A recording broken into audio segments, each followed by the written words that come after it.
There's a place in Hollywood where the cameras never stop rolling, even when the crew goes home, where shadows move on their own, where the dead refuse to leave. Welcome to the cursed film studios that made people physically sick with terror. Culver Studios in California isn't just haunted, it's possessed by its own founder. Thomas Ince, the father of the Western, died under mysterious circumstances in 1924 aboard William Randolph Hearst's yacht. Some say Hearst shot him in a jealous rage over actress Marion Davies. After his scandalous death, Ince's ghost returned to the studio he built in 1918, and he's been watching ever since. During renovations in 1988, construction workers reported seeing a man in vintage clothing appear from nowhere. He turned to them and said, "I don't like what you're doing to my studio," then vanished straight through the wall. This is where Gone with the Wind was filmed, where King Kong roared, where Citizen Kane was born, and where Thomas Ince still walks the halls, furious that anyone would dare change his creation. But Culver Studios is just the beginning. The Exorcist set became ground zero for supernatural warfare in 1972.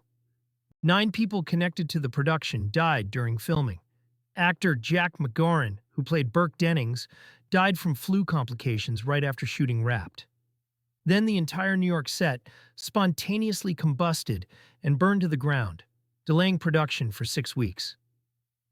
But here's what made everyone's blood run cold. The only room that survived the inferno untouched was Reagan's bedroom, where the demon possession scenes were filmed. The fire destroyed everything around it, but that cursed room stood perfectly intact. Director William Friedkin was so disturbed he brought in a Jesuit priest to perform an actual exorcism on set. It didn't work. Ellen Burstyn suffered permanent spinal injury from a mechanical malfunction.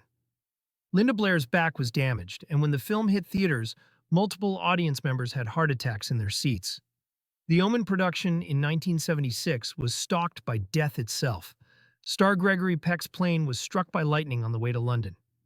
Executive producer Mace Neufeld's plane was hit by lightning weeks later. A terrorist bombing struck their hotel. Animal handlers were mauled. But the most chilling incident happened 2 months after the film premiered on June 6, 1976. Special effects designer John Richardson was driving in the Netherlands when his car crashed. His assistant Liz Moore was decapitated in the accident. Richardson survived and looked up to see a road sign that read, "Omen, 66 kilometers." The same designer who created the film's decapitation scene had just lived through one in real life, marked by the number of the beast.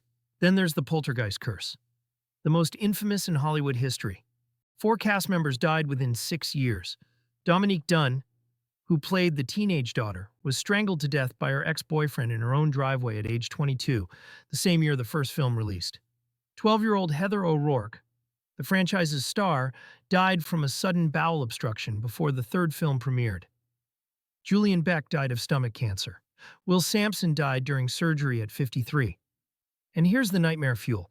Actress JoBeth Williams later discovered that the skeletons in the pool scene weren't props. They were real human remains. The production used actual corpses because they were cheaper than fake ones. They filmed a family being terrorized by disturbed spirits while floating in a pool of real dead bodies. These studios became portals, places where the barrier between our world and something else grew dangerously thin, where making movies about evil invited evil in. The sets are still standing. The cameras are still rolling. And if you listen closely on a quiet night in Culver City, you might hear Thomas Ince whispering that he doesn't like what you're doing to his studio.